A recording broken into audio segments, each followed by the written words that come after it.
Things are heating up in the DELO Women's EHF Champions League, and it's the perfect time to look back at all of the nail-biting encounters from the main round. So sit back, relax, and enjoy the show.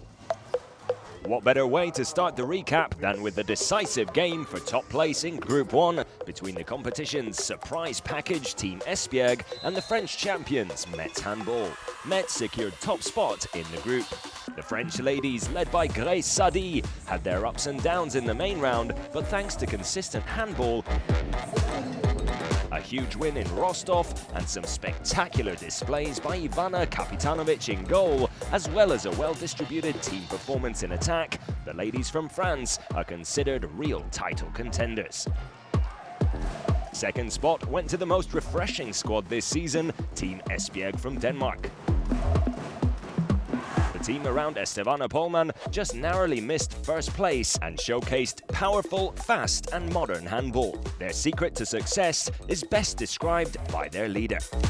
Maybe we don't have the best players in the world in the team, but we are the best team, I think. You know, we play good together. I think the coach did a good job to get a good mix. Estevana and Team Esbjerg are the team to watch in the quarter-finals. Last season's finalists, Rostov Don, finished third in this group of death. Ambros Martin's team struggled throughout the main round, but still need to be considered as one of the title favourites. Why? Well, because of Anna Vyakireva, one of the best players in the world. When Vyakireva is in the mood on court, she's impossible to stop and gives Rostov an advantage against most teams in the competition. Just like last season, this campaign has been a real rollercoaster ride for CSM Bucuresti. The Romanians started with a huge defeat in the main round away to FTC, but bounced back in style. 3 wins in a row, including a 5-goal win over Metz, secured their quarter-final ticket. CSM is a team full of experienced players, with the likes of Niagu, Grubisic, Lekic and Spanish right-winger Carmen Martin. The Spaniard has struggled with injuries this season, but now she's back and only has one wish. I would love to go back where we were in CSM. I hope that we can achieve to go to Final Four, and then over there we will see what will happen. EHF Final Four dreams will not be coming true for FTC and Vipers, whose season comes to an end in the main round. Last year's bronze medalists and the young Hungarian squad will both look to bounce back next season. Unlike in Group 1, it was one-way traffic in Group 2, the reigning champions Győr. The ladies in green and white had their difficulties in both encounters against Brest, managing to beat the French away and only secure a draw in the game in Hungary. Gabor Danyi's side showed some weaknesses but managed to stroll through the group undefeated in the end. Győr's players and coaching staff are still hungry for more. We are so all the time working for the next thing to come, to be where we ended last season. This is the main goal and this is what we're fighting for every day, to be the best team in Europe.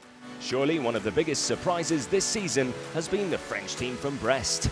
The team around the fantastic Anna Gross and young prodigy Paletta Foppa lost just one game, which came against Győri and showcased modern and controlled handball. The comeback of Swedish centre-back Bella Golden injected additional confidence and energy into the team, as well as raising hopes of reaching Budapest. But the Swede is well aware of the challenges ahead.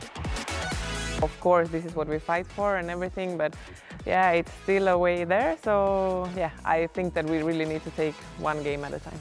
Third place went to former champions Budućnost. Dragan Adzic and his team had a few bumps in the road this season.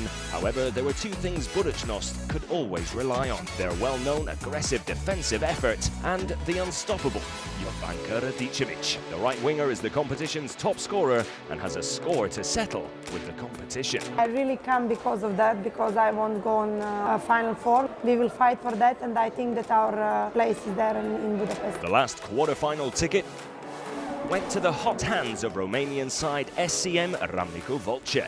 The reigning Romanian champions are the definition of a true team, with no so-called superstars, playing for each other, and with the support of their incredible fans, will be a tough opponent for anyone on their home court. We say farewell to the Slovenian champions Krim and the Swedish youngsters IK Sävehof. The future looks bright for both sides, and it'll be interesting to follow their progress over the next few years. Everything is in place for the most decisive part of the season. Will the underdogs upset the favourites? Can Adrian Vasili's sevens surprise the reigning champions? Who will stay in the race for the trophy? Brace yourself, the quarterfinals are upon us.